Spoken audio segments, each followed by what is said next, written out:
Light come on. Yeah. Okay, our meeting's being recorded. I'm going to turn it over to Yelena to walk you through the second half of our Watson Analytics session. Alright, so let's get started. Here is the agenda. We have a lot to cover. We're going to talk about custom data visualizations, about the dashboards and infographics. We'll create a storybook, and I'm going to show you the Analytics Exchange site, and I'll show you what you're going to do when you work in groups. And of course, there is a little bonus for people who pays attention until the end. And then I'll show you some useful resources and of course question and answers. Alright, so I need to remind you some rules. We are not going to use browser, back and forward buttons. Just pretend they don't exist. You'll use the menu, and very important, there is no recycle bin. Once you delete something, it's gone forever. There is no way to recover. Alright? Oops. Okay, here we go. So, what custom visualizations I'm talking about? And I'll start sharing my screen shortly. So basically, before today, what you did was you went in and you typed the question, and the Watson would just give you the suggested visualizations, right? It just give you a bunch of suggestions. Today, we're just gonna select the visualizations that we need, and we're just going to build it from scratch. I'll show you what I mean. So let me go ahead. I'm gonna start sharing my screen. Share my screen, and I'll show you exactly what I'm talking about. Alright, so oops. So now, do you remember, guys, the workflow? We have the data, right? Then we do our models, we build our models, we build our visualizations, and after that what we do is we display our findings, right? So today we're going to focus on display, but before we do that, remember, we have to have some visualizations, right? And here I've got my personal folder. This is where I'm going to be saving my work, right? And I'm going to show you more about shared folder later. But before I do that, do you remember we worked on risk student data last time? And we'll continue using the same data today. So let's click here. And when I click on my data set, Watson automatically suggests me the visualizations that I might be interested in, right? Well, that's good, but today let's try something different. Here we go. So we're gonna make our own visualizations, but before we do that, remember there are different visualization types, so to speak. There are some visualizations where we show the relationship between columns in the data. You can show the parts of the whole. You can show the summary, right? So we can show trend, for instance, how something changes over time, and you're familiar with predictions, right? And you can do the map. But right now, for the sake of change, let's do the grid. Basically, this is the data summary where I'm interested in actual numbers. I'm not interested in a relative comparison. I'm interested in actual numbers. So here we go. Over here, I have this is called the slot. And if you see that little asterisk, it means that the slot is required. You won't see anything in here until you specify the column. So in my case, so see that this is a row, and I'm gonna label each row with a country. So there are two ways to specify the column. One way is just to click on a slot and then select what I'm interested in. Another option is to pick this, take this, and to drag and drop. Right? I can do drag and drop, or I can just select. Okay? So here, what I want to do is I would like to see the class rank. So I want every row to be labeled with a county, and every column I want to be the class rank. So I'm gonna click here, and I'm gonna pick the class rank. Right? So now, remember this is a summary table, and what I'm going to summarize, well, I wanted to look at the student GPA. So now when I click here and, well, I see my column, but if I did not see the column here, And if it's a long list of columns, I could just search for the column name. That's another option. Okay, so now, okay, I selected the student GPA, and looks like it's doing what I wanted to be doing. It's doing the average. Okay, so now take a look at this. You may have noticed that some of these cells don't have anything in it. It means that I don't have anybody, I don't have any student within a fourth quartile who live in this county. That's what it means. The blank means that no data. I don't have anybody, right? Any row that applicable. So see this? You're looking at the intersection of the column and row. Like for example, this is the fourth quartile, and this is the Albany, New York, and this is the average GPA. That's what it is. And if I hover, I can see more details. If I hover my mouse pointer, and then what else you could do is you could modify the appearance. Like if I go to the format, I can do this. I can change the color and opacity, like for example background, and I like this color, so I can just do that, and that's it, right? Okay, or you can do more adjustments. You can click on more and just, well, when you do this, when you design your dashboard, you want to keep in mind that you want it to be easy to read. Okay, just bear in mind that you want it to be easy to read. So if the font is dark, right, so you want the background lighter. All right, so now what we're gonna do, we have to save that somehow. Well, let's rename this tab, and I'm gonna say that GPA, right? Let's say GPA by rank county, right? You want to make sure that you're using the descriptive names here, right? Now, that's not, we have not saved everything yet. We have to save the whole discovery workbook, because what happens if we don't save? Danger, right? We're gonna lose everything. So let's call it student discovery. You probably want to pick something descriptive, right? And you want to save it in your personal folder for right now. Okay, I'm gonna do save, and I'm going to add more visualizations. So right now, let's do the heat map. So basically, you would use a heat map when you actually don't care what the actual numbers are, but you want to do the relative comparison. You're gonna use the color code, right, to indicate the value. The darker the color, the higher the value, but you don't care what the actual value is. You're doing the comparison.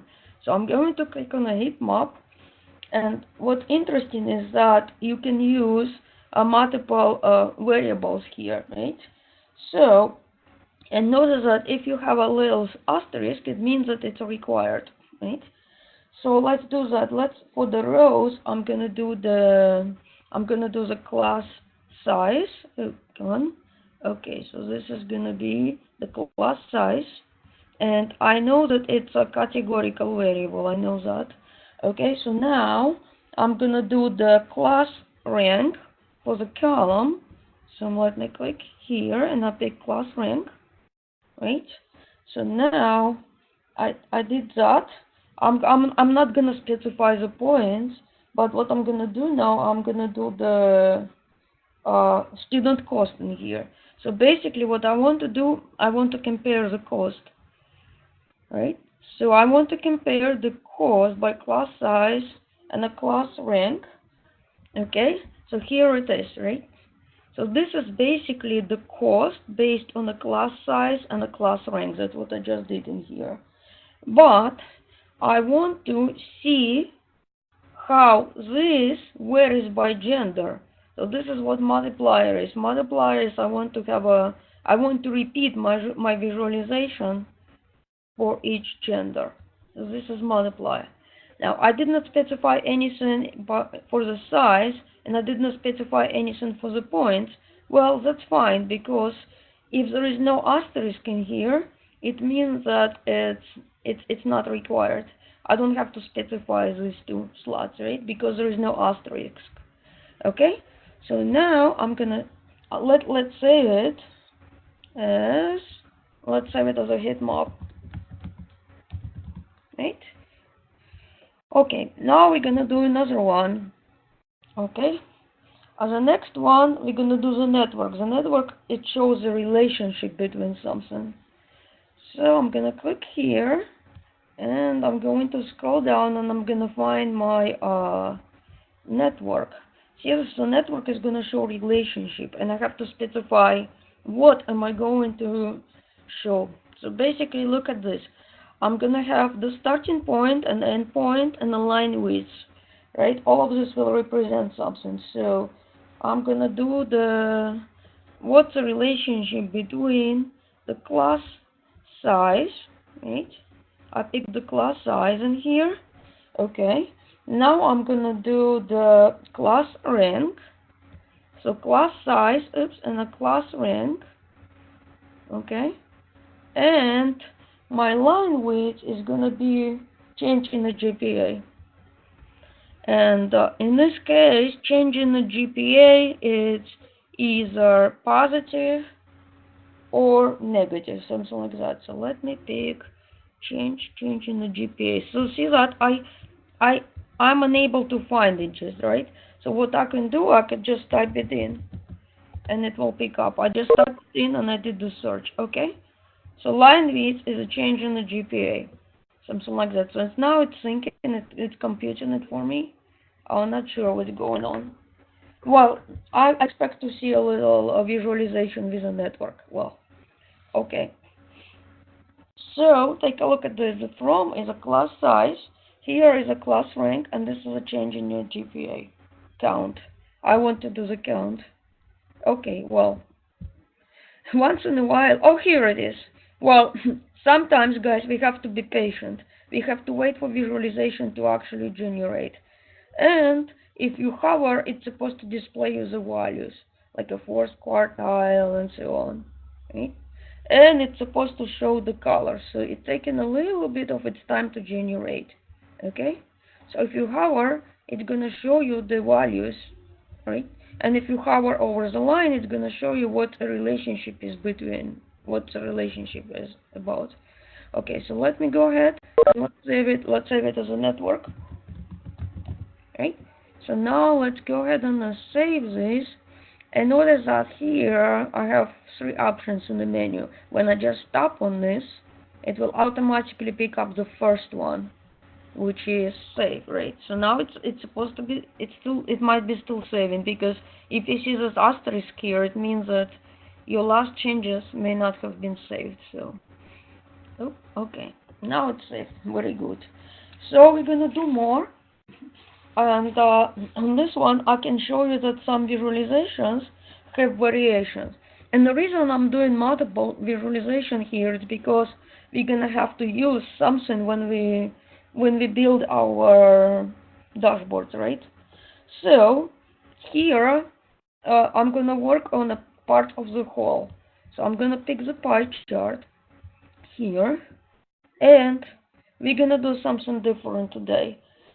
Here, I'm gonna pick for the segment, I'm gonna choose the class rank, right? So this is gonna be the segment, and how big the segment is, I'm gonna select rows. So basically, rows is gonna count the number of people, right? So I want to do the pie chart that shows the breakdown number of people per each class rank. But, well, for some reason things don't behave today. It takes some time to load. Well, I think they might be still doing some cleanup after yesterday's. If you may remember, yesterday there was some outage. They might still be doing some cleanup as a result. But let me see. Let me try to refresh the page and see if that will help. So anyhow, this should give me the pie chart, and I should be able to. Oh, there we go. Excellent. So here it is. Let me show you something. Some plots have variations. Like if I click here, I can change it to look as a donut. Just make it more interesting, right? And here, let's save it. And this is gonna be the class rank breakdown, right? So here it is. Now I'm going to save it again. Okay. Now the next one is gonna be let's do the word cloud. Well, usually word cloud are useful when you have text, but in this case, so here it is, word cloud. And the word cloud is useful for comparison, right? So that's going to be something like a relative frequency. In this case, let's do our words are going to be the county. Look at this, I can do this. I can just drag and drop if I want to. And the size, I'm going to pick let's do the absences. So we click here. We can click and we can just pick absences. Right, here we go. And what we did, it's more likely it's doing the sum, right? And I want the color code. I want to use a different color code for class rank. So now what it's going to do, it's going to repeat each county 4 times, right? Once for each class rank. See this? So the size is the number of absences. Oh, now it's doing the sum. So it's adding up everybody's absences. Well, in reality, that's not what you want. In reality, you want to do the average, right? You want to do the average. So to do that, this is one way to do it. Just click. It's supposed to right click here. See this? Right click, and then you go on the summarize, and then you can change the property to average. And this will apply just to this visualization. It won't apply to the whole workbook, just this one, okay? So now let's do this. Let's rename it, and let's say word cloud, right? So see this is a relationship between multiple measures, right? And if you wanted to, you could repeat this visualization per gender. Well, I'm not gonna do that, but this is just in general what can be done, right? So we can start doing let's start doing our discoveries and our displays. Okay, so remember that there are several ways to do the visualizations. What I did right now was I did it in a discovery workbook, right? So whatever I do in the discovery workbook is reusable between the displays, right? But whatever I do on the fly, when I am in a display, it cannot be reused, right? It cannot be reused by another dashboard, rather, okay? So now what I'll do is, to close this, I click on X, but before I do that, I want to make sure it's saved. So there is no little asterisk here. So I'm saved. I'm going to close this out, and let's build my first display. So today I'm going to have to build several displays, because each display that I build will be a page in a storybook. So we're going to look at the displays, and we're going to do the dashboard, and we're going to do the infographics, and we're going to discuss the differences among them, between them. So let's click on new display. I'm going to call this, let's call this student findings, right? Student findings 1, and that's going to be the dashboard, and I'm going to do create. So if you may remember, the dashboard has multiple tabs, and for each tab I can pick the layout that I want. Well, I usually pick either 2x2 or 1. What you choose is important, because the more visualizations you put on a page, the longer it will take to load, right? So now what I'll do, see this, I have the 4 slots, so to speak, right? 4. What I'll do right now, I'm going to go to personal, and let me find what we did today. Is that the one? Oh, maybe, yes, it looks like the one we did today. So take a look what I'll do now. I'll drag and drop. So if I hover my mouse over this little arrow, right, it will size the visualization for me. So in this case, my visualization is not really complex, so it was very quick to load. So now I'm gonna do this one, 2, 8, and I'm gonna do this one, right, next, and I'm gonna do the network. Next. Okay. Network. Okay, we're good now. So this is the first page, and this is what I'll do. I'm going to save this, right? I'll just tap on this to save it. Well, the first time it's just gonna ask me where I want to save it, in personal folder. Okay, so everything I saved this is in the personal folder. Now what I'm gonna do here is that I'm going to rename this, and let's just say class rank, class rank,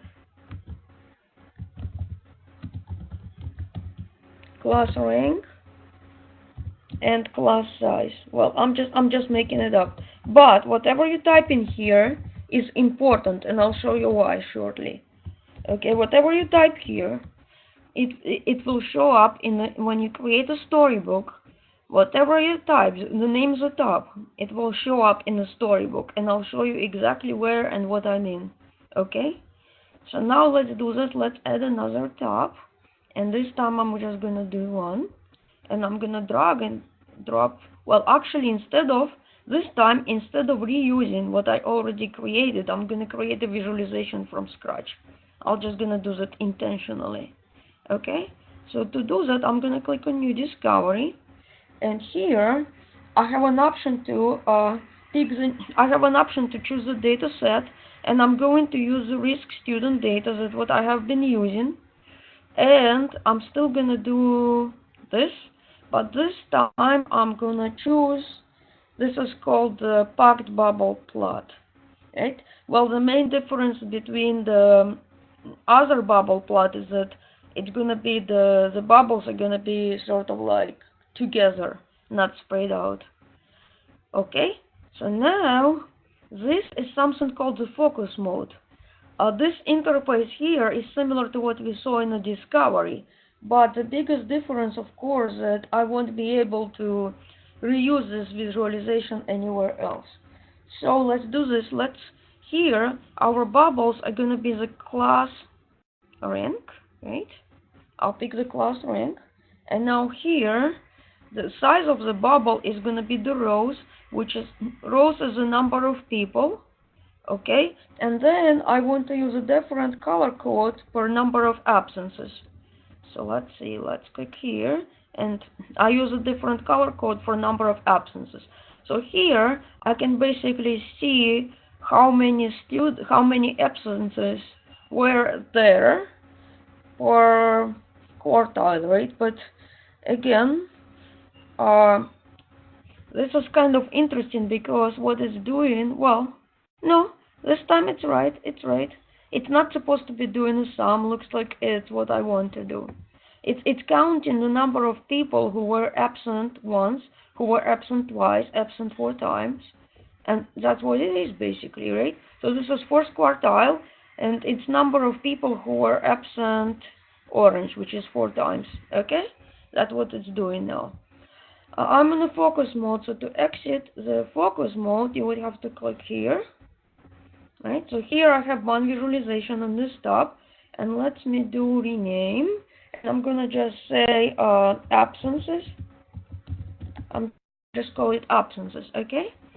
So here I have 2 tabs, and now remember that when I'm looking at the dashboard, I can apply filters, but I can apply the filters to a single tab. I can apply the filters to all tabs, right, or to individual visualization. So basically, a dashboard is multi-tab, and it allows me grouping visualizations based on sort of like subtopics, I would say, right? I can organize my visualizations into groups, right? So that's what the dashboard is. On the other hand, the infographics are not split into tabs. It's going to be like a long page with multiple visualizations, and I cannot apply the filter to the subset of visualizations.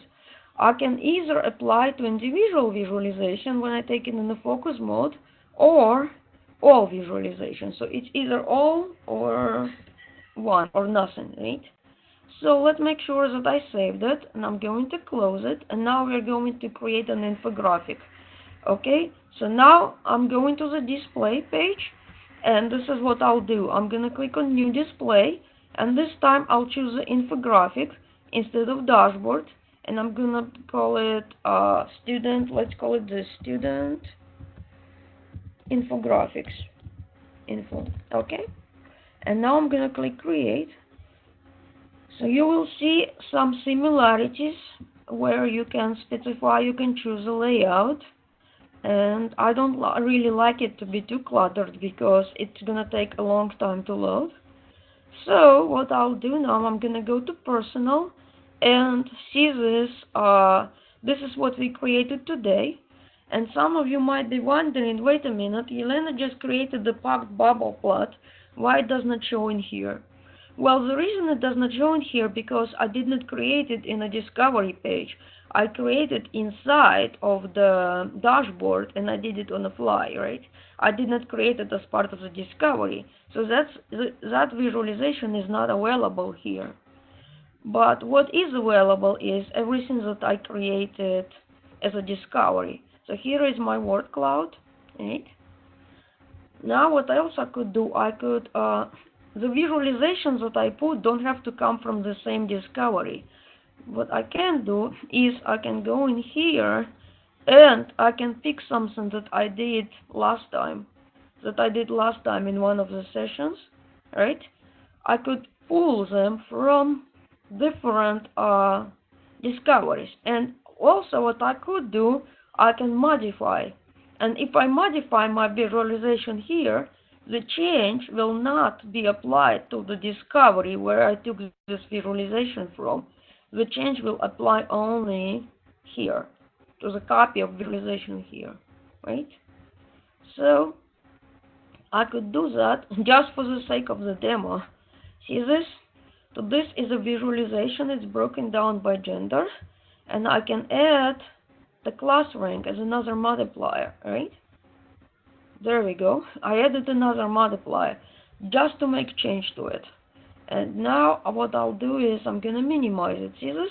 Well, just for the illustration purposes, I made change, right? And I'm gonna save it. But you'll see that. Okay, save. I made change. Now I'm going to add the same visualization again, and you'll see that the changes I made I only applied it here. I did not apply this change back in the discovery. See this? See this? You're gonna say Elena just changed. Elena just made change, but the change was introduced here. It was not introduced right here. It was not introduced in the discovery, right? So this is something I want you to remember. So sometimes you might be wondering, should I create the visualization on the fly here, or should I create the visualization in the discovery? So you want to ask yourself if it's something that you want to be reusable, right? And here I've got more. Okay, so I can just grab this here. Well, I'm just showing you that I don't have to grab visualizations from the same place, right? I can vary what I'm doing, right? Here it is. So now I filled up all slots and I'm gonna hit save, right? So basically I've got two. I've got a dashboard and I've got an infographic, and we can create. Okay, there we go. So what we could do is, well, probably we have enough visualizations. Well, not enough, but we have some visualizations that we can start at to build our storybook. Alright, so that's the whole point right now, tell a story. And the storybook will consist of multiple pages. Each dashboard that we build will end up as a section in a storybook. So I'm on the display page and I'm gonna click new. Well, this time I'm going to pick expert storybook, right? And let's see, student success story. Well, this is just the fancy names that I'm using. And I'm gonna hit on create. There we go. Well, when you access this functionality for the first time, you will see this little tour. So just go through it It does not hurt to go through the pages of the tour, and then you'll be done. So you just close this out. So now here, this is your storybook, and let me show what's going on. Here, this is a title, right? A storybook has a title. So now you can write a brief description.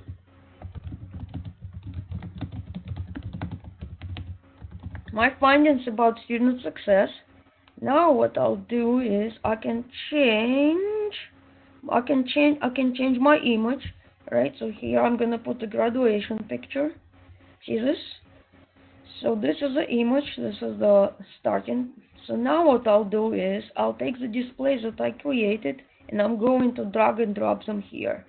But notice that over here in the list of the displays that I have access to, that I'm able to access.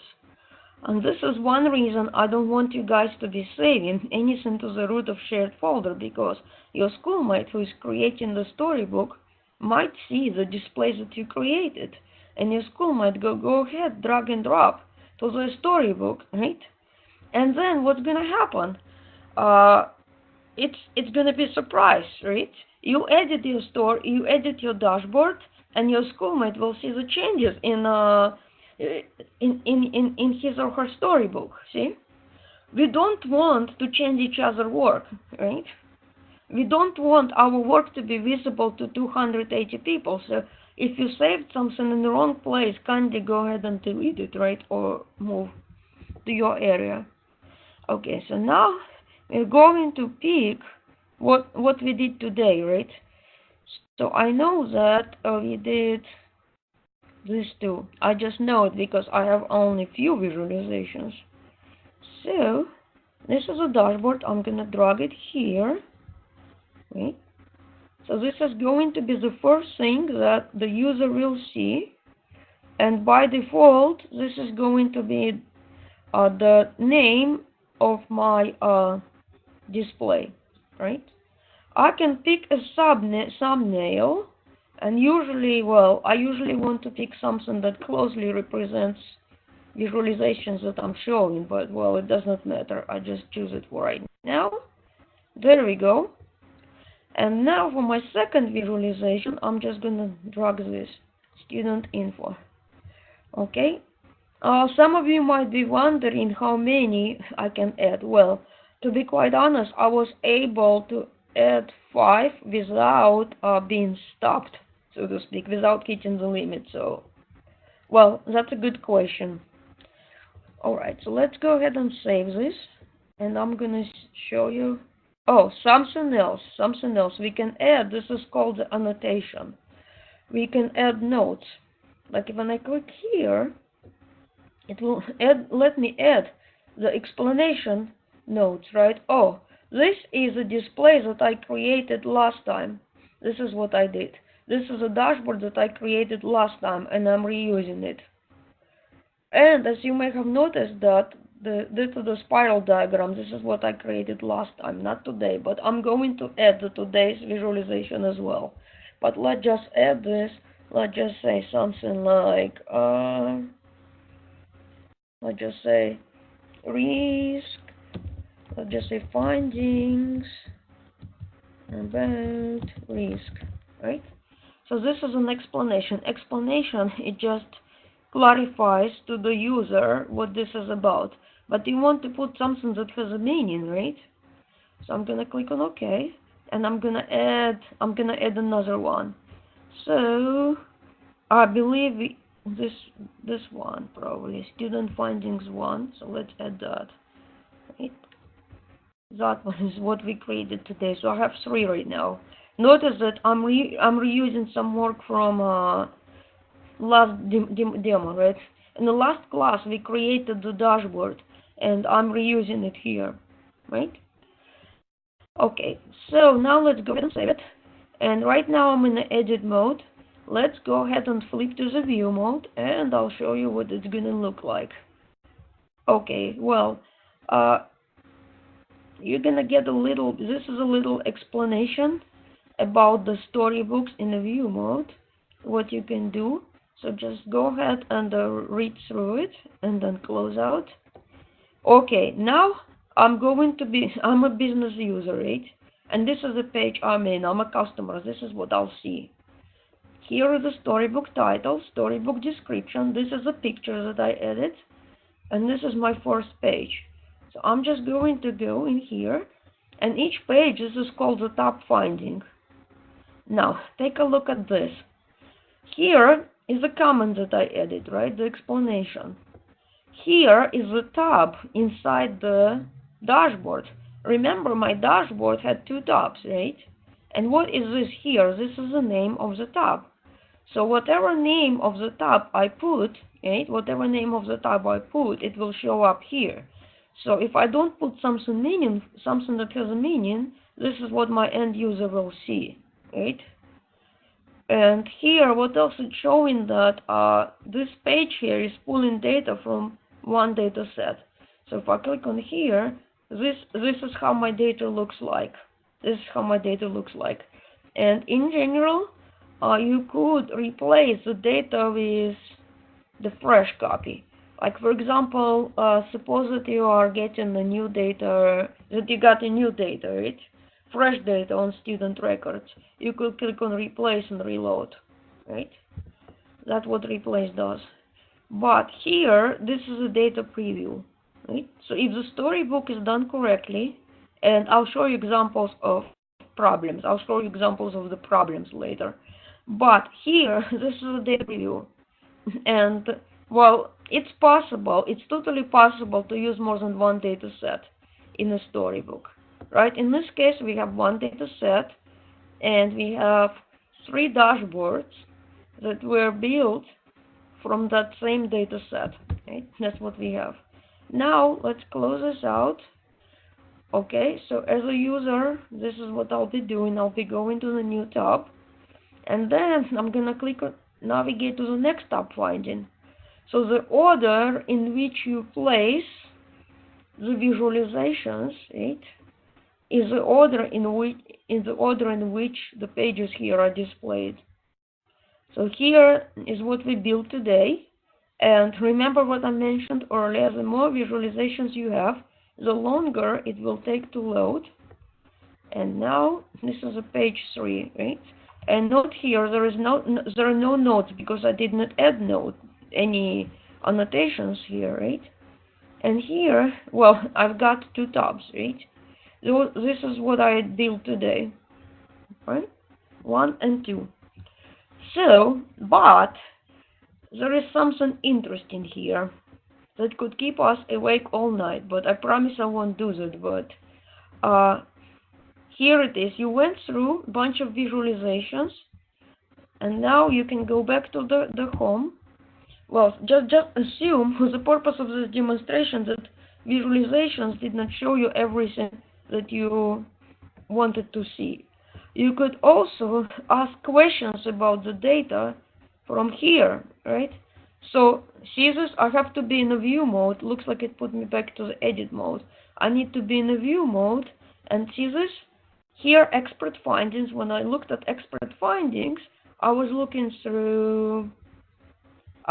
at what Yelena already built, right? What Yelena already presented. On the other hand, what I could do in here, I could ask additional questions and build more visualizations this way, right? Like for example, I can just click here, right? Well, let's pick something that we did not have. This one. This is a mixed plot. Mixed. Okay, I'll just pick something, and what it did was it's supposed to create a new discovery for me. There we go. This is a new discovery. Alright? So, and see, this is a new discovery, and I'm just going to save this as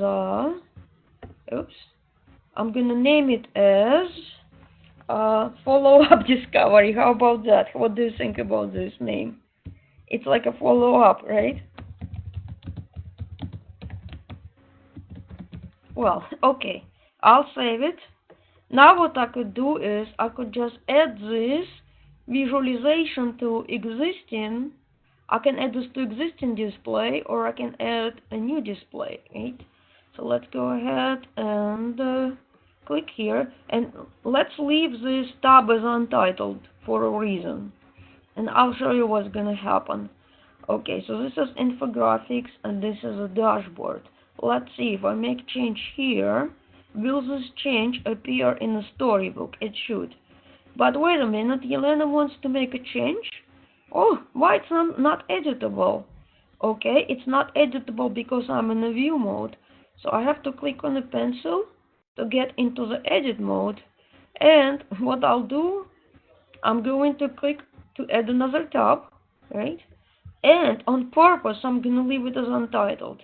But I'm going to click on the discoveries, and I'm going to go to personal, and I'm going to add the discovery that we just added. And let's see if we can find it. Follow-up discovery. Even though I have only one tab, I still have to click on the arrow to expand it. There we go. Now, watch, pay attention. I left it as untitled intentionally, and I'll show you what happens, okay? Okay, we are done, we are saved. And now I'm gonna go back to my storybook, student success story. I had it open, right? So that's what it is. And now I'm gonna go to the expert findings. I'm in a view mode, and let's see. So this is, see this? This is a problem.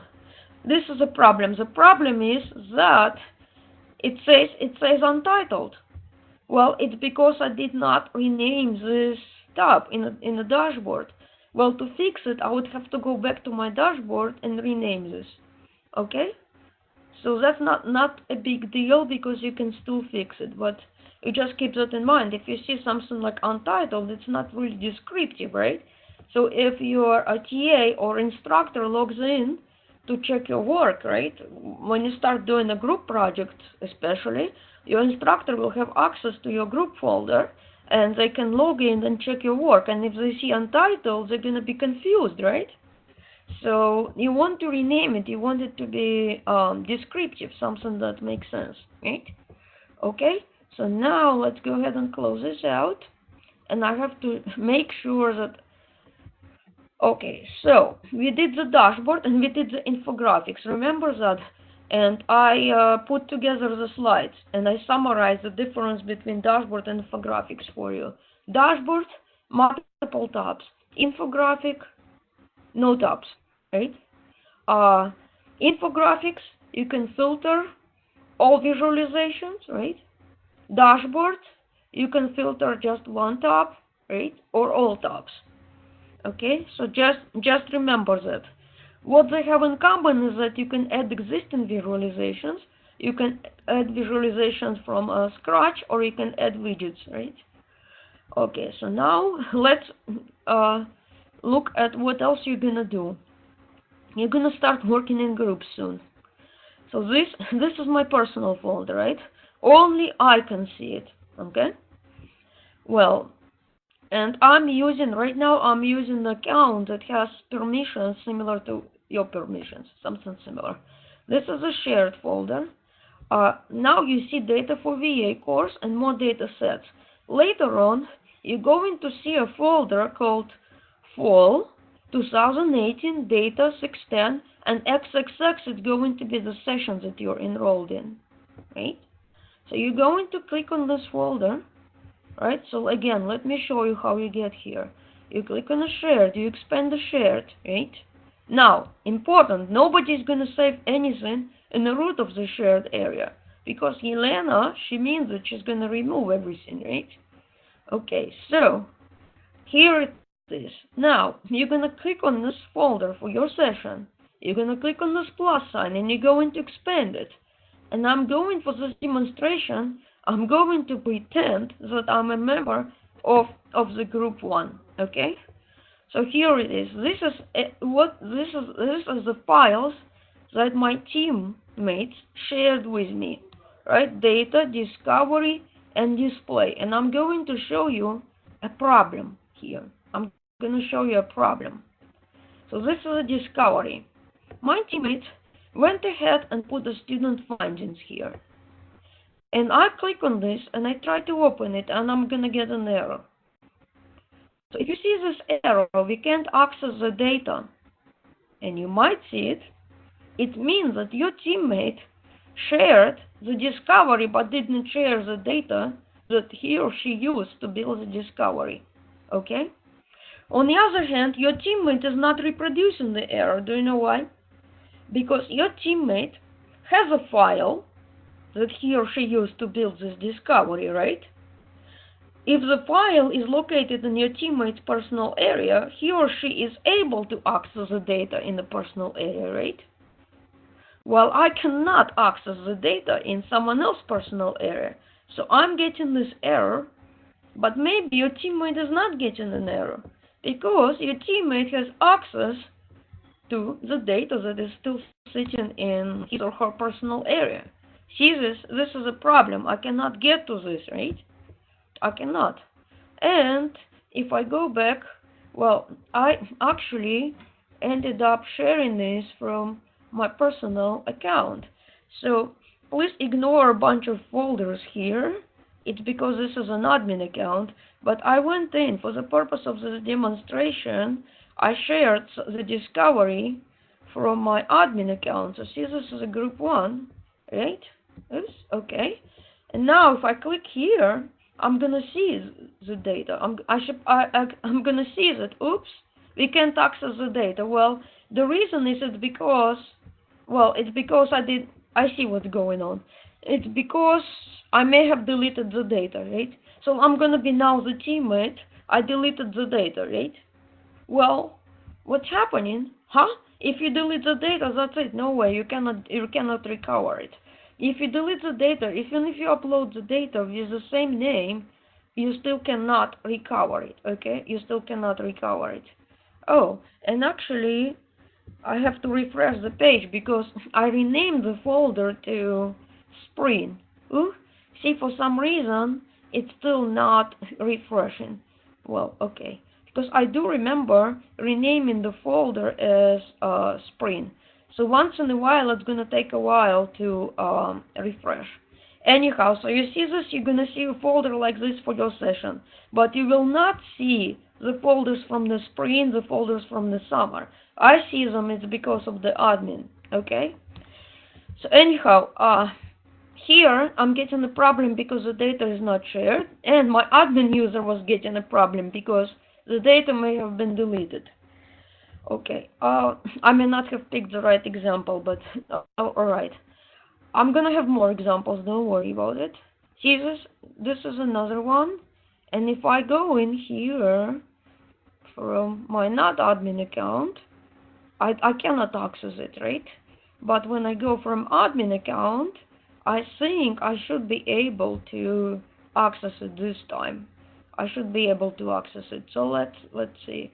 Let's think. Oops, here it is. I should be able to. Oh, I have to go to the group folder. Sorry guys, my fault. I should go inside the group. Okay, here we go. Inside this group, and now here it is. Now I can click on this, and I should be able. This should work for me.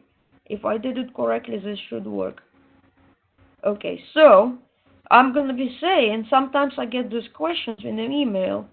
How does the visualization work for me but doesn't work for my teammate? Well, the reason is because your teammate has a data in his personal area. So if on this account, if I created something and I have a data still sitting in my personal area, I will be able to access it, right? But my teammate will not. My teammate will not. It's because I have no access to my personal area, right? My teammate has no access to my personal area. But now I'm having a different problem. If you leave your file open, see this? If you leave your file open, your teammate may experience some inconsistencies. So see that it's taking a while to load? It's because I did not close it. So whenever you're done with working, you want to close the files that you open. You want to close the files that you open, even if you're not logged in. All right, even if you're not logged in, you still have a lock on the file. See this? I'm just showing you. Well, what I showed you now, those are the issues that you or your group members might end up running on, right? It's, well, it's supposed to be loading. It could also depend on the Firefox, but please guys, promise me that you're not gonna do what I just did. And what I just did was I logged in the two tabs into different accounts. But see this? Well, for the purpose of the demo, take a look at this. The same discovery, I'm going in as one user and I see it, right? I'm going in as one user and I see it. Everything is fine, right? Now I'm going in as me, right? So this user shared this discovery with me. I'm going in as me, and I'm going to be getting an error. Why am I going to be getting an error? Because the user didn't share the data file with me. See this?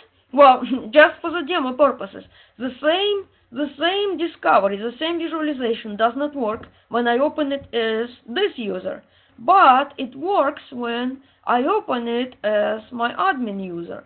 See this? This is the same visualization. It works for my admin user, but it does not work for this user. It's because my admin user didn't share the data set that was used to build this visualization. So whenever you guys run into a similar problem in your last assignment, remember that Yelena showed this demo, right? Yelena showed this demo. So let's go ahead and close this, and I'm going to show you more problems here. Okay, so now here, I'll show you more issues with the storybooks. The storybook has dependencies. You have the data, you have a display, and you have the actual storybook. So let's do that.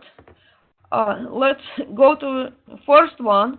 This is a goldfish storybook.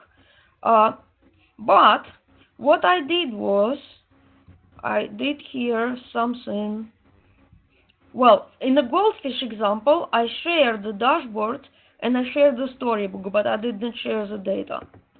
In the Oreo storybook, I shared everything, right? And then this storybook about the student survival, I only shared the storybook. I didn't share the displays and I didn't share the data, right? So the data is not shared.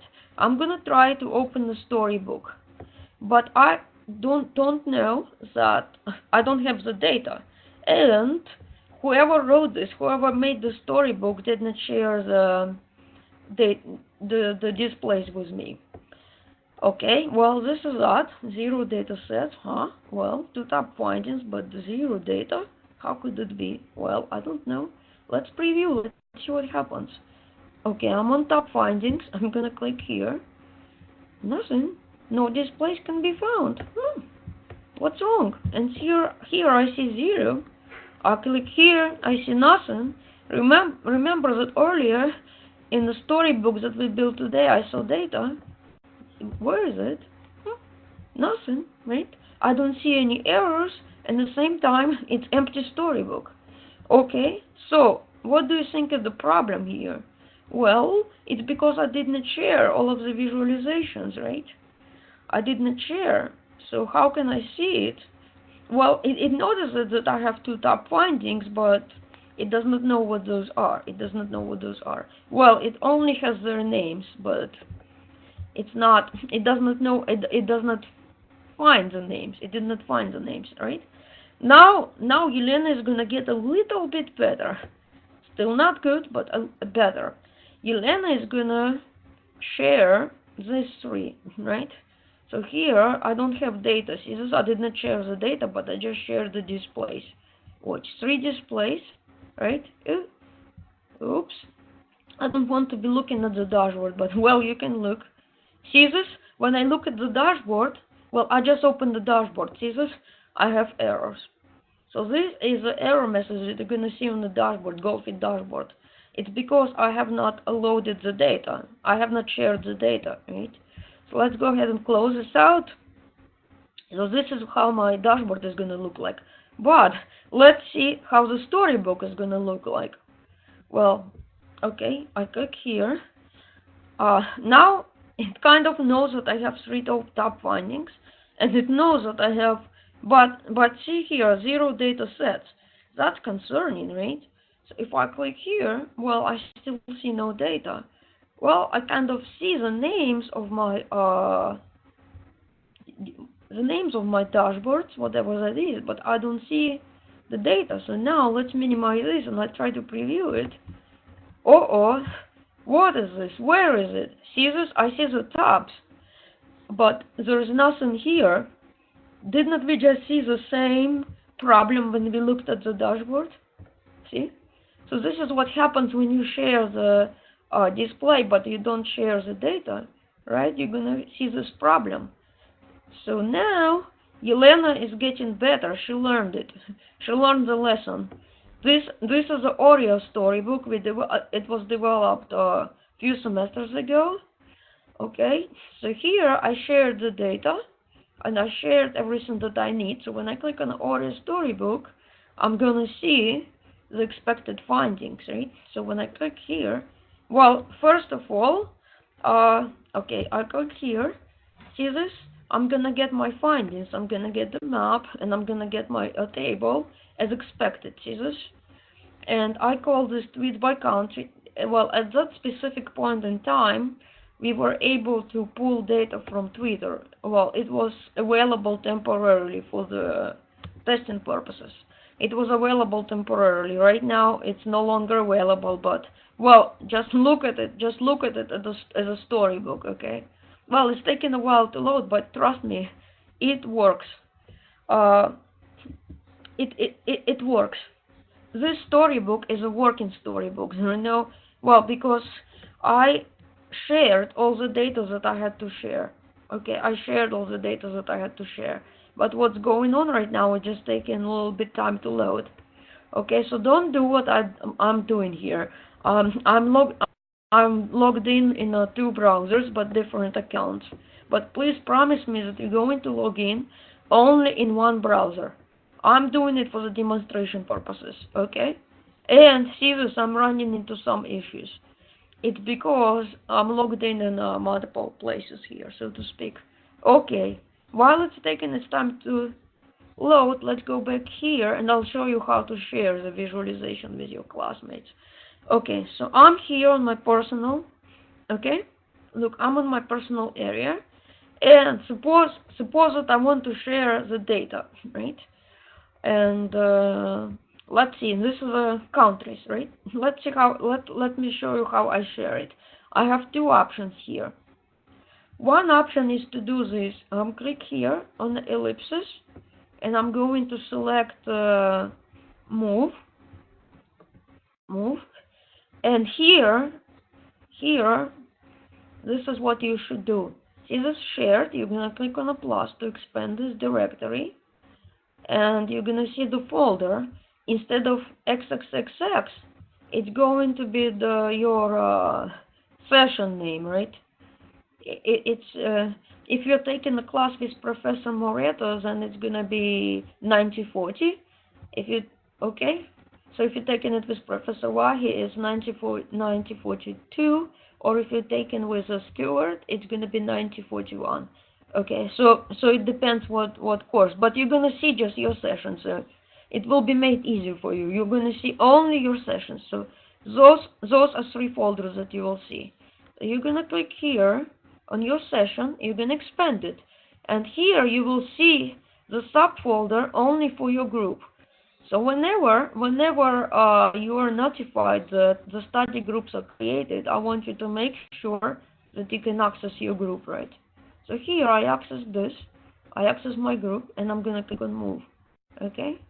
So notice here that folders have subfolders, right? And you can go up to 5 levels, I think. Yeah. Now, very important. I cannot stress this enough. Here, you want to keep this checkbox checked. Why? Because it's very easy to mess up permissions. I'm taking care of that already for you. I'm setting up the permissions on the folder, and you want to make sure that the permissions on the file inside your folder are the same as permissions for your folder. So in other words, you want to keep this unchecked. I mean, seriously, at some point I was not careful. Well, at some point I was not careful. I did something when I lost access to my own work. Trust me, it's possible to lose access to your own work if you select known to everyone, right? Sometimes there is a high risk of losing access to your own work. So please, please, please do not change this. Keep it as is. And the folder will be configured that way that all your teammates can see it. If your teammate, for some unknown reason, cannot see the folder, you're going to contact me, and it will be out. I usually take care of this stuff quickly. Okay, this is very easy to fix. Okay. So now what I did, I shared the file with the group. So here it is. I go into the group 1, right? And this should be visible to all members of group 1. So see this? I'm group 1 here. And the other account that I used for the as a demo, right? That one also should be able to see group 1, right? So I tap on this logo, and this user here in the group 1 should see this file that I just added. Because, well, we are members of the same group, so to speak, right? Well, you're not going to see a bunch of folders, I promise. Okay? Now, see, that's one reason I try not to use the admin account for demonstration, but here is a special case where I have to show the permissions, how the permissions work. Okay, so now let's go back to non-admin account.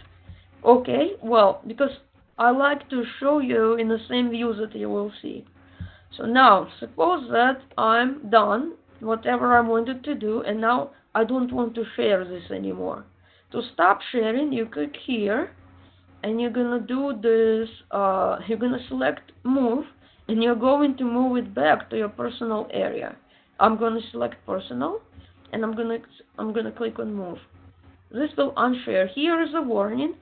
It means that if there were some visualizations in a shared folder that use this data set, those visualizations are no longer work.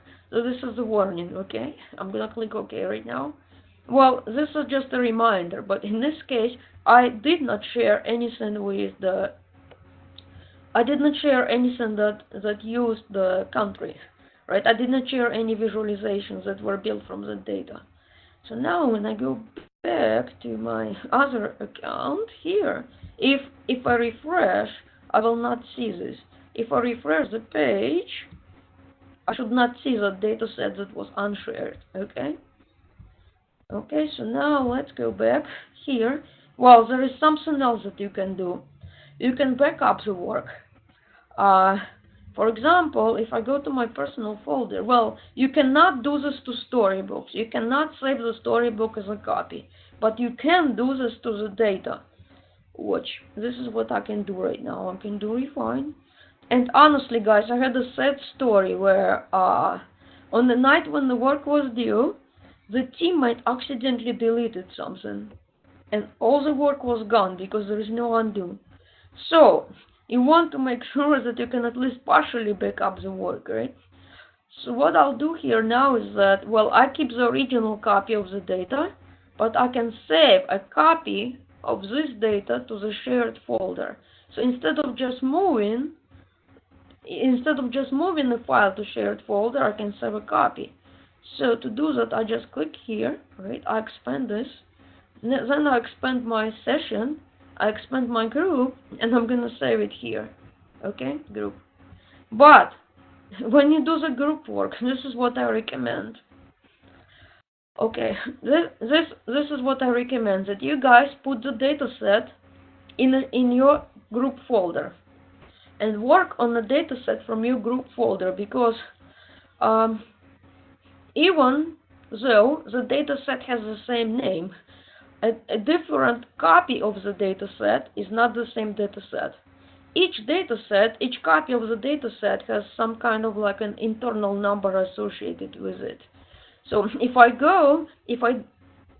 okay, so suppose that, look at it this way. Today, I built some visualizations, right? And I used the risk student data to build some visualizations here.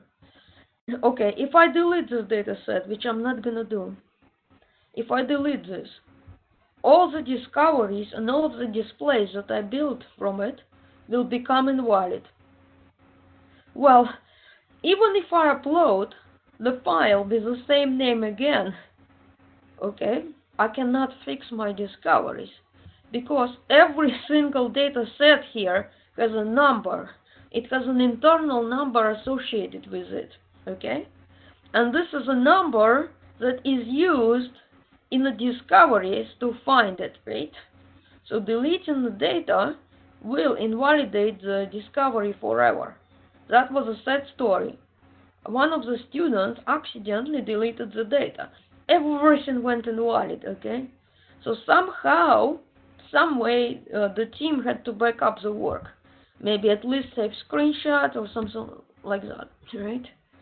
Okay, so promise me that you're not gonna do something like that on the night when assignment is due, okay?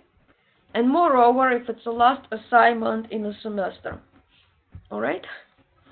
Well, things happen, but you know, we don't want this to happen. Try to make sure it does not happen. Okay? Now, let me go back to the slide deck. Don't worry, I have the slides here.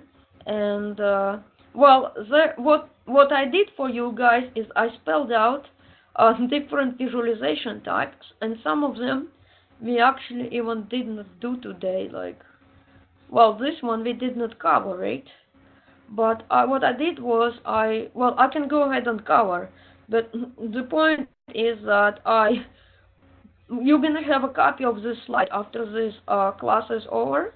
When we get the recording, you will receive the recording and the slides. But here, see this, for the bar plot, you can do the variation, you can do the stacked plot, and this is what I'm doing in here. Well, and I'm repeating the visualization per gender.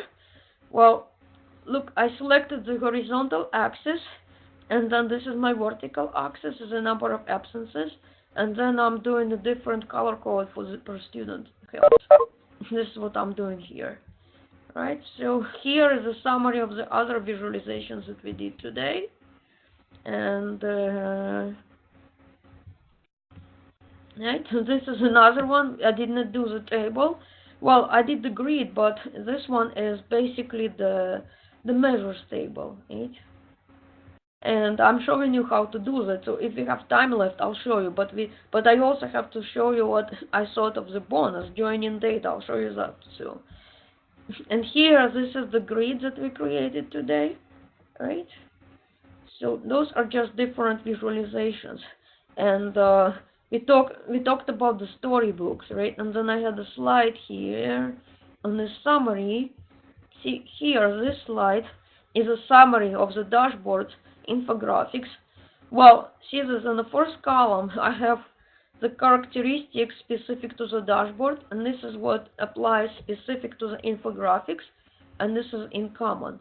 So they are both interactive and they have both predefined layout, and you can use them both in the storybook, okay?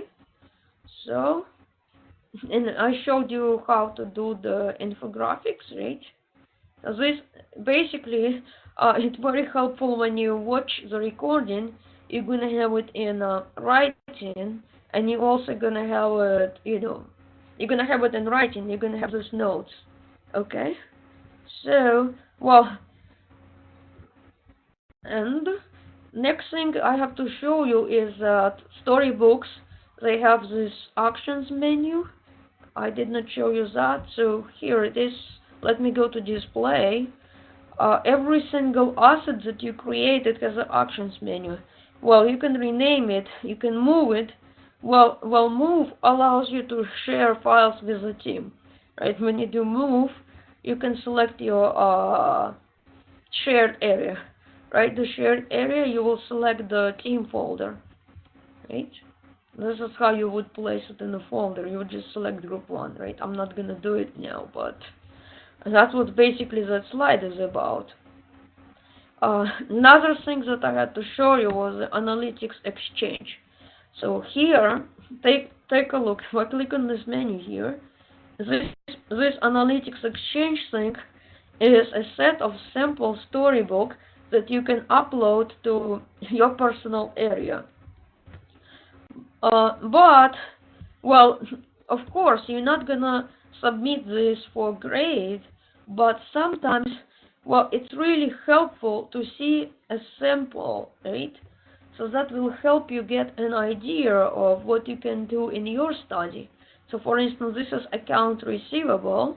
I'm going to click here and I'm going to do import. Well, what that will do is it will add the displays, the actual storybook and the data into your personal area. And most of these are free. So see that this is free. And I'm going to do the import. And that will create a folder called imported. Okay, import. It will create a folder called imported, and inside that folder you'll see the storybook, you'll see the displays that I used to build the storybook, and then you'll see the data, right? So in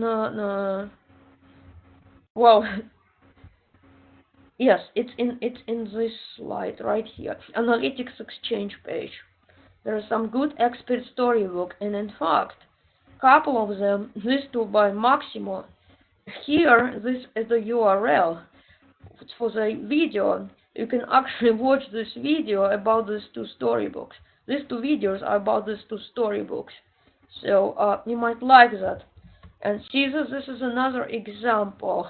The compass to success. And you can watch the video about the storybook as well. So now let's go back to... Okay, so it's imported. I'm gonna click on close. So this is a sample storybook, see? Yes, and also at the very bottom you can add the logo. You can add the logo, right? Okay, so now let's go ahead and let's close this. Or I could just go back to my personal area. Okay, see that? This is a folder called imported. And in that folder, watch, this is a storybook, right? But oops, that's interesting, because what I expect to see is I expect to see the three displays that are inside that storybook. That's interesting because I expect to see that, and somehow I don't. Well, okay, see this? It's supposed to be. I'm supposed to see my data. Right? Well, I see what the problem is. The problem is that it's not refreshed. I would have to refresh the page. But in general, it's supposed to import the. It's supposed to import the visualizations, right? It's supposed to import the discovery. I expect to see. This is imported. I expect to see the subfolder in there with discoveries. With visualizations, rather, with displays associated with this storybook. Well, for some reason it did not happen, but well, in general, you know that you can pull the storybooks from Analytics Exchange page just to see how they're done. For your assignments, you wouldn't need to publish the storybook, but you will need to. Well, you don't need to publish it, right? Because this storybook is published at the Analytics Exchange page, but that's not something that you'll need to do in assignment. You just need to build it. Okay, so this is not required. Publish and in fact you cannot, because you have to have an account. You have to have an account for another cloud to be able to do that. So no. Now, another thing that I wanted to show you is the joins. So here I have my sales data, right? So if I refine, this is how it looks like. And the problem is I have a product ID instead of the actual product information. So I want to know which products were sold, right? So this is a year, right? This is the date when it was sold.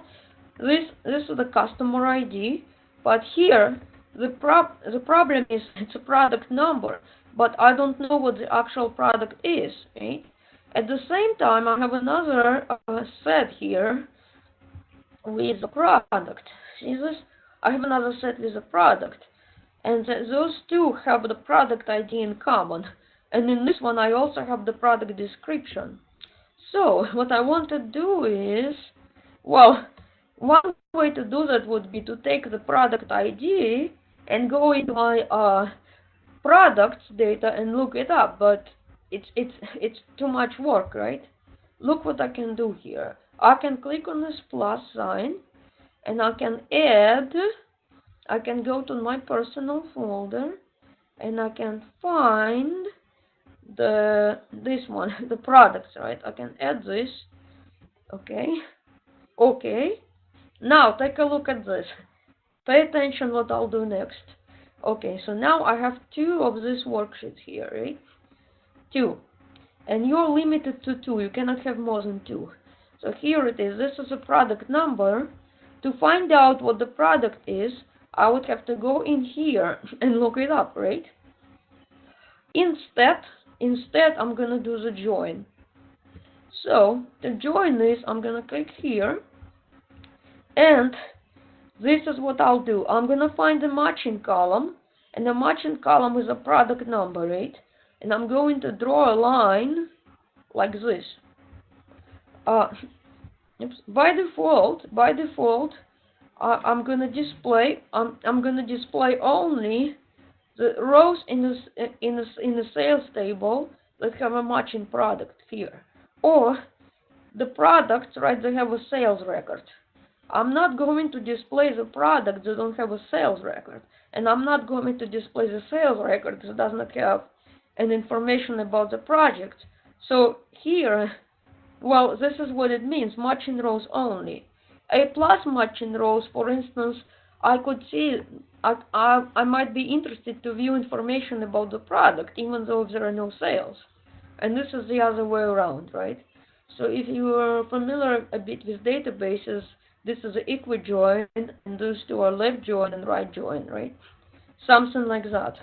Okay, so I'm going to pick matching, and different color code is used for different table, right? So if it's selecting from sales, it's going to be the red color code, and it's selecting from products, it's going to be green color code. And now if I go back here, and if I compare the product number here, right, product number from the red set and product number from the green set, they have to match. See this? Those 2 product numbers have to match. So now, instead of just going in and looking up in another tab what the product number is, I see it. It's right in front of me, right? And I have to save it, but I cannot save it as sales. I have to do save as, and I need to give it a different name. So let's say this products, right? Well, unfortunately, I cannot join more than 2, because in theory there is also the customer's data set, and the customer data set tracks the customer information. It would have been nice if I could add it, but well, not now. I can only join 2. Okay, so just remember, only 2, and then I could use this resulting data set as part of my analysis, right? I can use it as part of my analysis, and probably I would hide this column. Probably I would hide it, because I don't need to see the product number twice, right? If I was going to use it. Okay? Well, sometimes it's highly possible that there could be more than 1 join column. It's possible. But in this case, it's just the product number. Okay? So you saw that. So now let's go back to the slides. Well, the thing is, yeah. Well, I want to make sure, it's a lot of material, so I want to make sure that we do cover what you need to know for the next 2 assignments, right? Here, I just summarize the differences between the permissions, and I can explain it more. Well, example is none. None means that you don't have access to the folders from last semester at all. So your access to the last semester's folders is none. View only, this is the access level you have for the datasets folder. You can just view, but you cannot save a new data in there, and you cannot modify, you cannot grant anybody access to it. You can just view, right? That's your permission for the shared data. View and edit, that's going to be your permission for your, that's a permission for your group folder. So what you'll be able to do is you'll be able to save data in there. You'll be able to edit the data in your shared folder. However, you will not be able to allow the rest of the class to access your folder. Full control, this is what I have. As an admin, I'm going to, I'm the one who sets up the permissions on your folder, right? So that's full control. And your instructor is going to give me the group assignments in Leo, and I'm going to create the shared folders accordingly. So the access, you have the group numbers that you have access to will match the group number in Leo, right? That's what will happen. For group 1, I'm going to create the group 1 folder. For group 2, it's going to be group 2. So, we'll make a deal here. If for some unknown reason, if you're a member of group 1, but you see group 2, you're going to contact me. If you see 2 groups, you're going to contact me. Usually, Yelena pays very close attention to what she does when she sets it up, and Yelena has a tracking file, so usually, but if that happens, we're all human, if that happens, Yelena is usually quick to fix. Well, however, we don't want to find it out on the day when assignment is due. Immediately, when your TA or instructor notifies us that the group has been created, that Yelena created your groups, this is what you would do. You would log in to your account immediately, as soon as possible. You're going to log into your account, you're going to click on the shared, you're going to click on your semester, right? And you're going to make sure that you see your group, okay? Well, if you don't, then you'll need to contact. Then you'll need to contact me, right? And you're going to CC your instructor and TA. Well, just, yeah. But usually, if you got me at the time when I'm at my PC, usually those things I take high priority, okay? Access things are high priority requests, okay? So this is the access, right? So now, well, here I just put the summary of how to access your group folder because, well, I realize that you'll start working on a group assignment in 2 weeks. By that time, it's very easy to forget. But you're gonna have the recording and you will have the slides. So, well, again, I want you to watch it more than once. Right? So here is how you share the files. And this is an example of how to access your folder, right? But what I wanted to show you somewhere, there is also example of what not to do, but I'll get to it. Okay, this is how to unshare the file. Exactly what I showed you, but some people need to have it in writing, you have it in writing and you also have it in an explanation, right? Here, this is an example of what will be removed. See, the problem is here, look, I saved something in the shared area. This will be visible for the 283 users in the system. So anything saved in the root of the shared folder will be removed.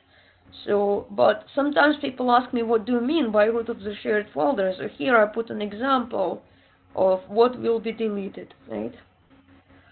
Alright, and this is an error that I showed you, right?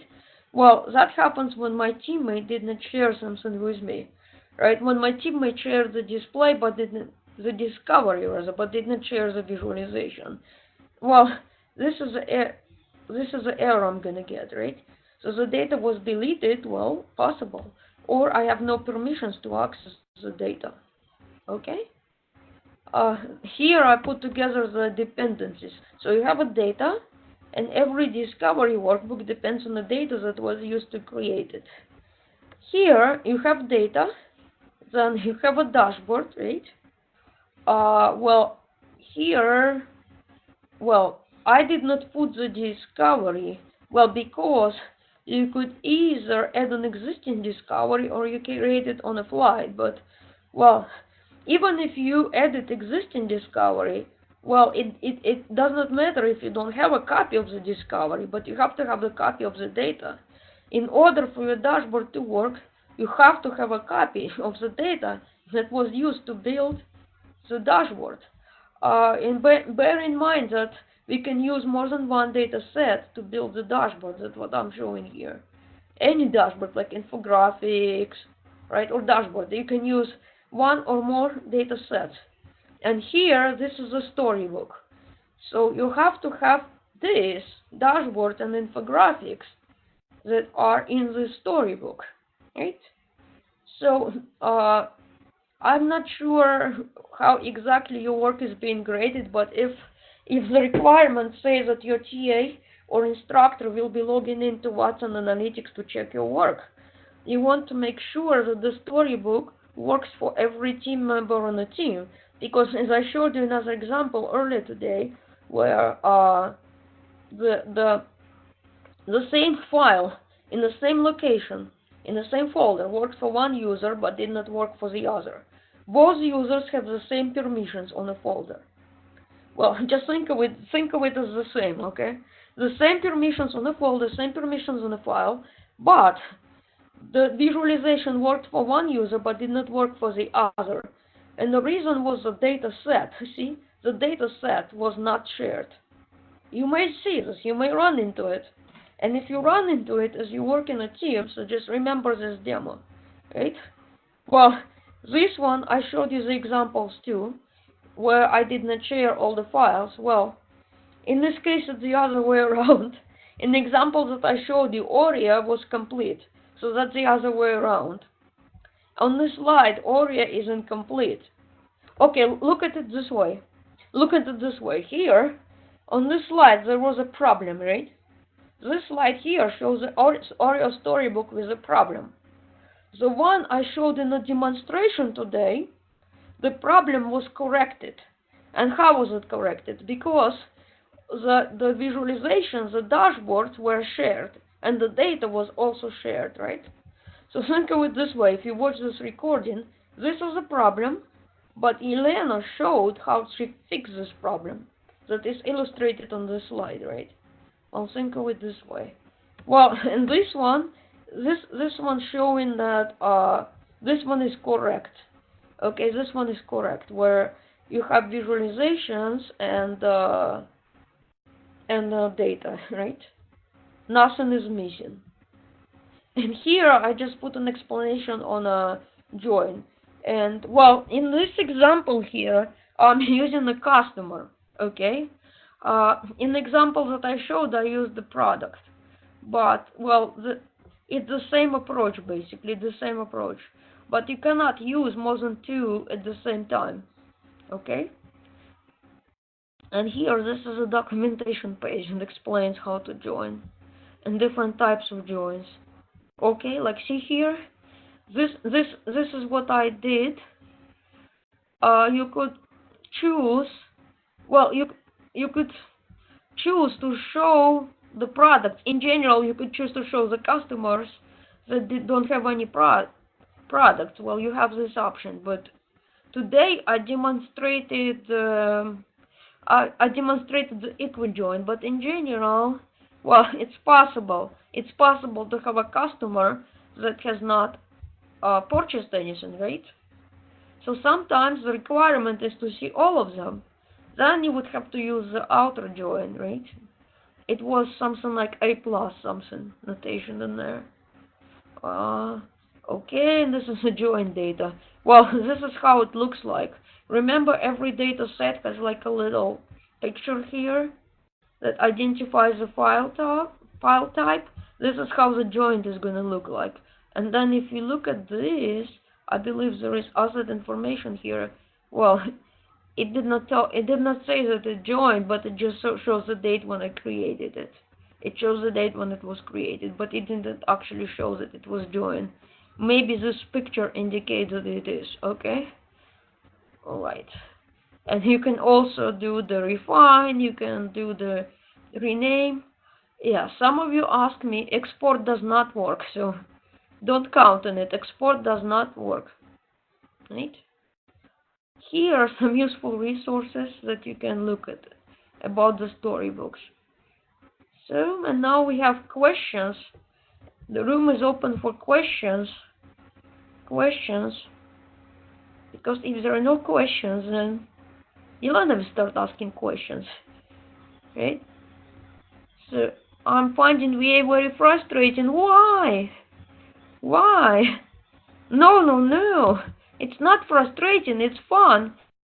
Well, the thing is, look, this weekend there was some outage. Well, well, this weekend there was some outage. Well, it's anything happened, any application could go down. Well, this is a cloud environment. It could happen to anything at work. Okay, well, let me see the chat. Give me some good questions. Okay, let me see. Okay, well, it was down this weekend and no one informed us. Well, I did not know myself. It came as a surprise. Yes. Well, basically, this is how I find out. Kate contacted me about the issue. Then I started testing on my end, and I reproduced the problems, and I went to the forum, and I let her know.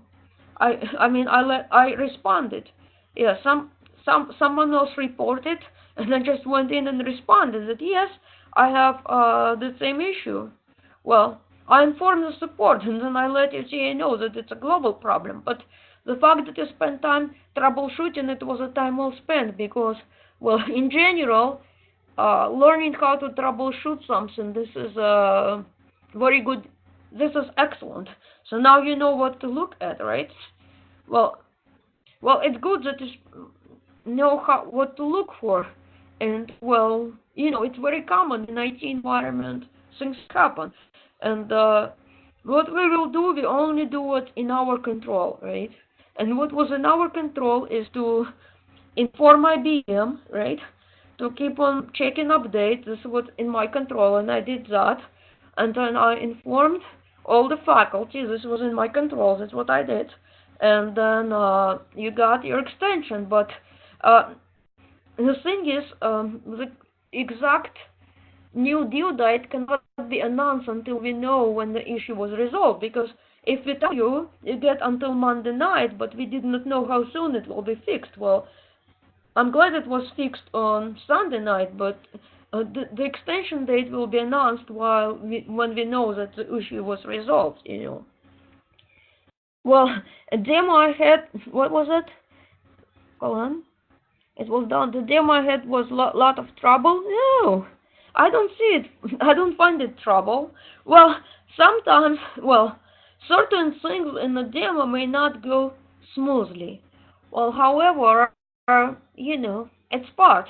But at least if something did not go very smoothly, you saw what I did to troubleshoot it. So that's a lesson too, right? Sometimes I like to show students how to troubleshoot, but some of the errors that I showed you today, I made them intentional. Some of the errors that I made, some of that I showed you, it was intentional, because I would like you to know what could go wrong as you're working with it, right? It's not just what's going on when everything goes perfect.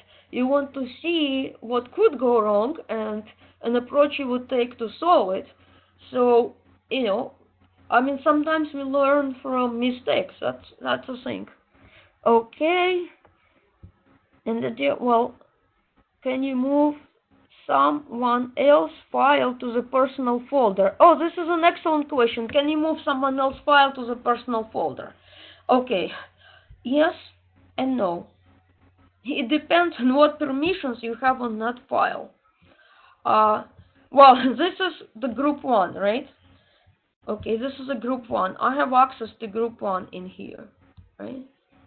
Another user shared the files with me in a group 1, and I should be able to move the files here. I should be able to move the files that another user shared with me to my personal area. See, that one was shared with me by another user. So I can do this, yep. I can go in and move. Well, it's because the permissions that you're going to have in your group folder, they are view and edit. So yes, you should be able to. Let me see. Personal, right? And I'm going to hit move. Yep. Well, this is a warning. This is not an error. This is a warning. And it tells me that if there is a discovery that was created, other users will no longer be able to see it. Well, okay, but it's just a warning. That's it, I moved it, right? Well, as long, it depends on the permission. As long as it's something that I can access, I can go ahead and move it. Okay? Well, but I don't want you to worry about the issues. Some of them were intentional, some errors I showed were intentional, because you have to see what could go wrong, not just the perfect world, you know.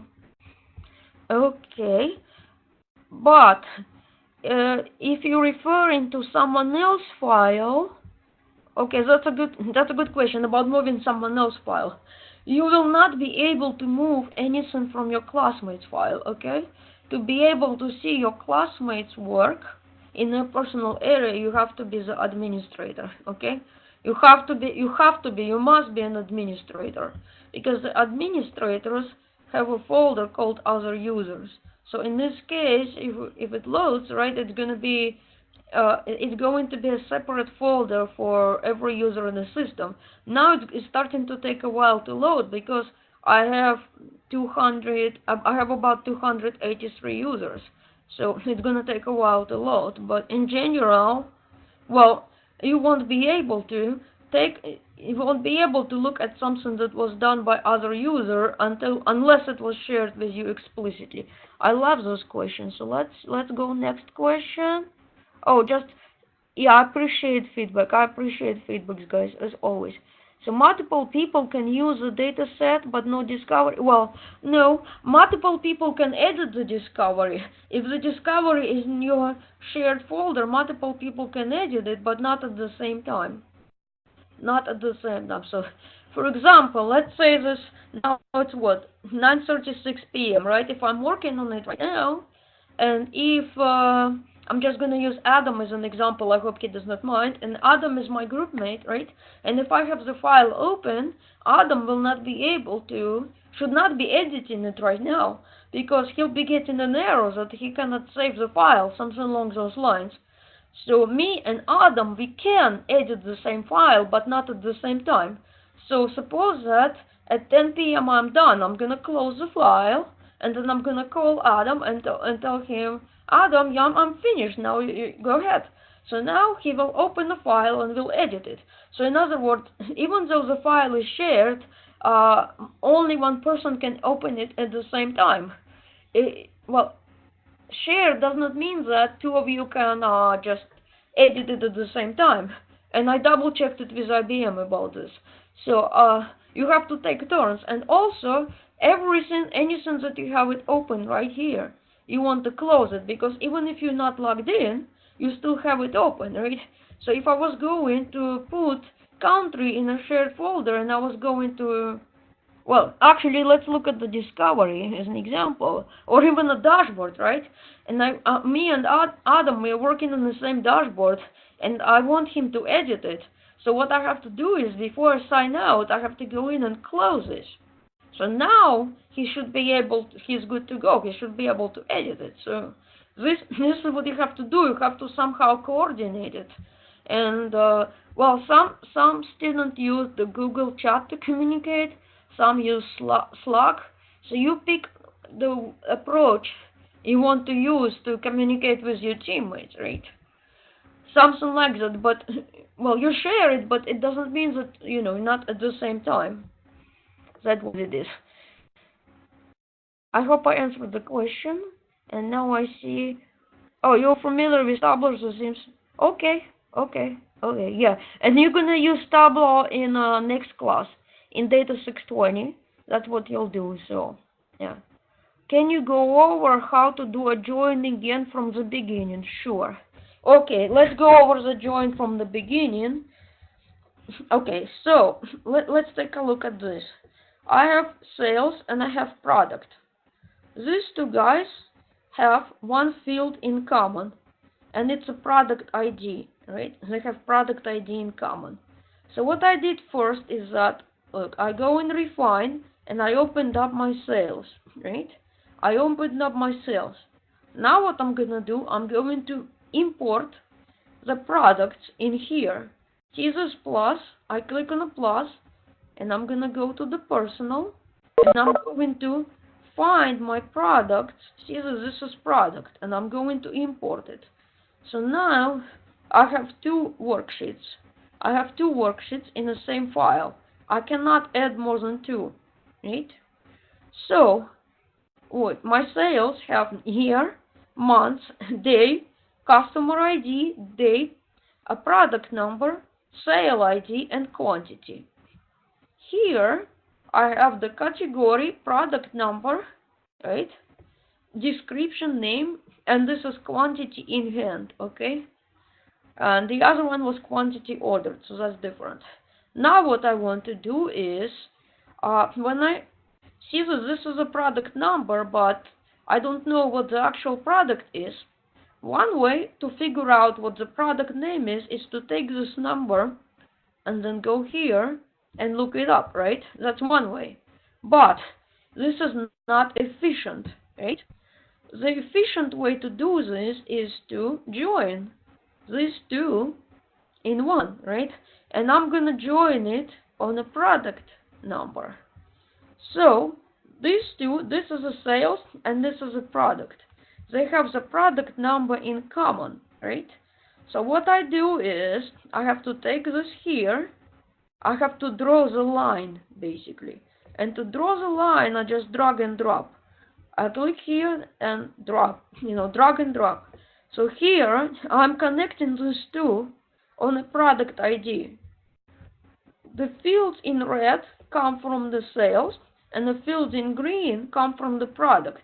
If I compare the product number in red and product number in green, they should match, right?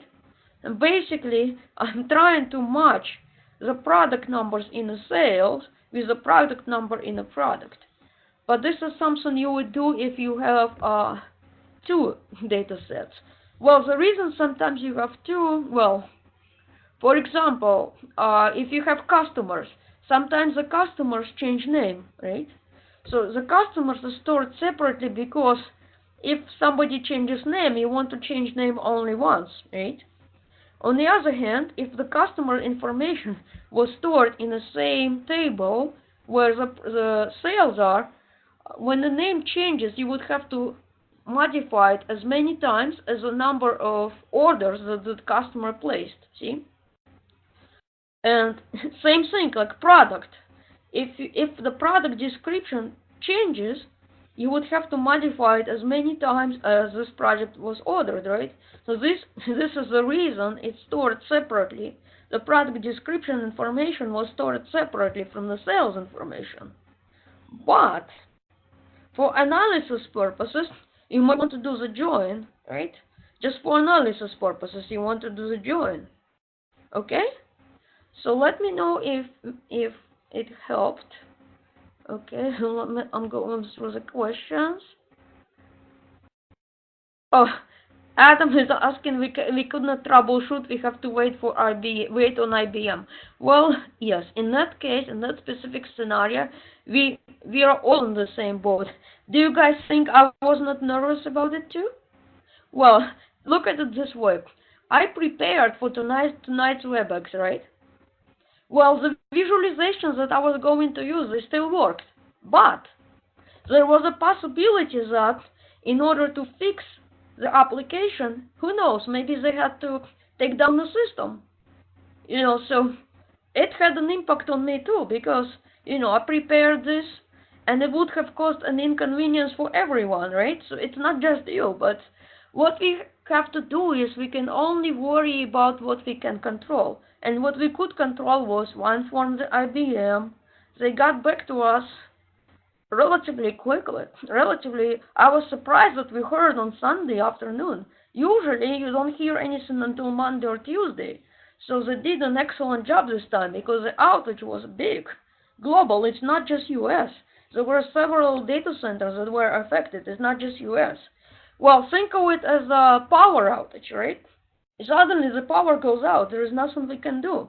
So we need to do what we can do, right? So don't worry. If this happens, you work with a professor. He or she will understand. So and trust me, it's a process. It's a process. So okay. Well, so I realize it's frustrating, but Do not feel frustrated. Do not feel we will do what we can on our end. Okay, why? What? The export option is deactivated. Well, uh, it just happened. It may have happened for security reason. I think it happened. Export may have been deactivated for security reason. I think. Well, let's just pretend it's not there. Let's just pretend it's not existing. Okay? So now the next question. What if the group mate deletes anything by accident? Well, that's an excellent question, Adam. Well, we don't want the accident, okay? We don't want the accident. One option is to create a little folder called trash. That's my approach to handle when something was saved in the wrong place. I don't actually do delete. I put it in a folder called trash, so it's not deleted. In case we need to recover, I can always do. But yeah, also you want to take screenshots. You want to take screenshots, save your work, right? Or just in case, save copies. Okay, so that way, you have it. Okay. Now, can you put a short list of not to dos for the file sharing so we can prevent possible mistakes when we work in our group, such as deletes and sharing? That's an excellent question. This is an excellent question of what not to do. Okay, but they're going to be, this list is endless. Trust me, this list is endless. You don't want to delete each other's work. You don't want to have the same file open at the same time, okay? Like, for instance, me and Steve cannot edit the same file at the same time, right? Or Adam. Oh, you don't want to share your work with the rest of the class. Do not create any folders in the shared area. I will create the folder designated for you. So anything in terms of folders, anything that does not match my tracking, I track all of this configuration. Anything that does not match my tracking file will be removed, right? So, well, yeah, do not delete your teammates' work because it's going to be a lot of frustration. But, well, it happens. Sometimes it happens in the work environment. But what we need to do is we need to do what we can control, and it's important to stay professional, right? So when it comes to group work, we need to stay professional. Think about it, you're in a work environment, right? And every semester I see new mistakes, but, well, it happens. Can you just copy the file instead of moving it? Yes. And to copy the file, basically you save it as. To copy the file, you do save as. There is no explicit function called copy. What you do instead is you need to see that this is a discovery, for instance, right? And if I want to share it with my group, I can do this. What? I opened it up, right? And now instead of save, I'm going to do this. I click here, and I'm going to do save as. So what save as will do is it will make a copy, right? I still have my copy, but here, see this? This is my group. I'm going to click on save. What that will do?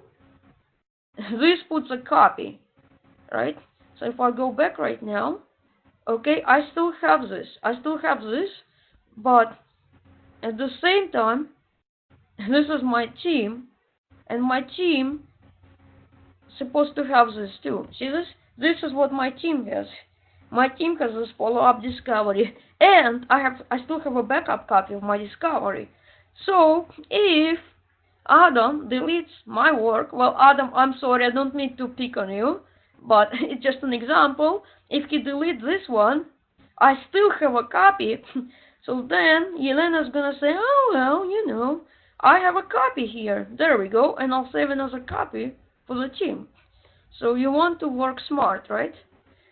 So it's not copy, it's save as, but you cannot do it to the storybook. You cannot save the storybook as a copy. I checked it with IBM on this, okay? So let's see. You guys doing an excellent job today. I like questions. If you pass along the instructions that what extensions Okay. Okay. Well, I completely understand that everybody gets less time on weekdays. I understand that because I was a student also. Trust me, I was a student also, but I'm very confident that your instructor will be willing to work with you on that. So just work with the instructor. Uh, I would say all instructors in the data analytics program are flexible in that sense. So if something happened beyond our control, it will be accommodated. So you just talk to your instructor. They will understand. Trust me, they will understand. Okay. Yeah, John, I agree with you. So let's say I agree with John and I agree with Adam. Yes, exactly. So guys, we are on the same page when it comes to that. So you just need to explain it, right? You're gonna get time. You got extra days, right?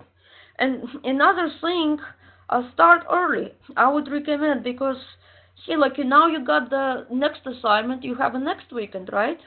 Even though the work is not due next weekend, you should start working on it next weekend. Do not wait until the last minute, right? Okay, when you join a file, the same variable has to be linked. You cannot link the product number and product description. Well, the thing is, if I try to link product number and product description, I'm not going to get any results back. I'm not going to get anything back because there are no matching values. See, like I don't have any product description in here that matches the product number. So see that, let me do, if I delete this, come on, well, I shouldn't be able to delete this. If I delete this thing here, or I can just do undo. I can do undo, and undo is supposed to unlink this, right? Okay, so I did undo, and now if I, oops, okay, it did not let me, but anyhow, if I try to join the product and the product description, I'm not going to get anything. And the reason is that there's no product description that matches the product number. See that?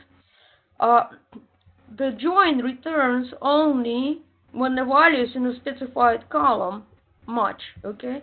If there is no match, it's not going to do anything. I should be able to move this.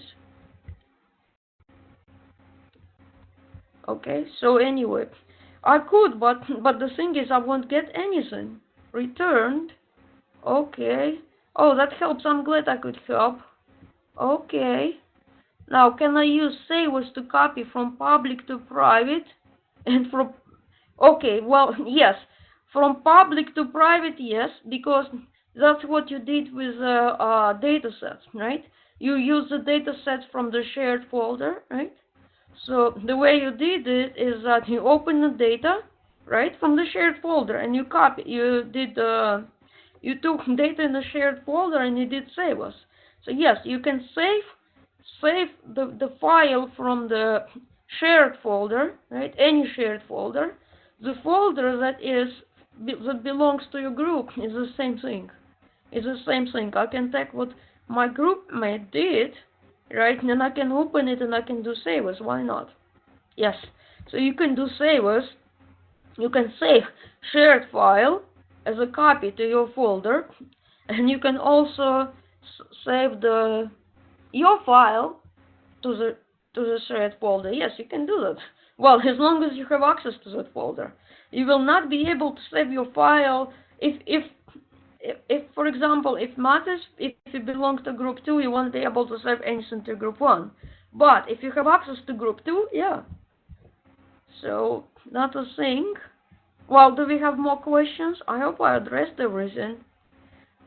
So I love today's group because we have excellent questions, and again, I don't want you guys to feel upset because we cannot get upset of something that's beyond our control. But what we can do is what's in our control.